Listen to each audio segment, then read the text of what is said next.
சுவிட்சர்லாந்தில் இடம்பெற்ற சர்வதேச அமைதிக்கான உச்சிமாநாட்டின் முடிவுகளின் மூலம் உக்ரைன் எதனையும் சாதிக்கப் போவதில்லை.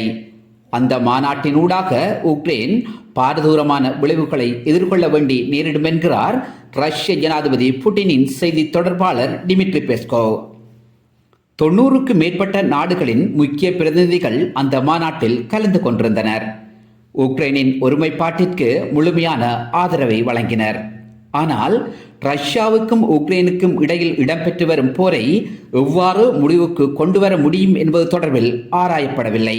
அந்த மாநாடு தொடர்பில் எவ்வித கருத்தையும் நாம் வெளியிட விரும்பவில்லை என்கின்றார் டிமிட்ரி பெஸ்கோவ்.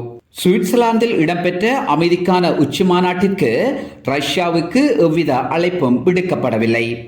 மாநாட்டில் சமர்ப்பிக்கப்பட்ட இறுதி அறிக்கையை பெரும்பாலான நாடுகள் ஆதரித்தன.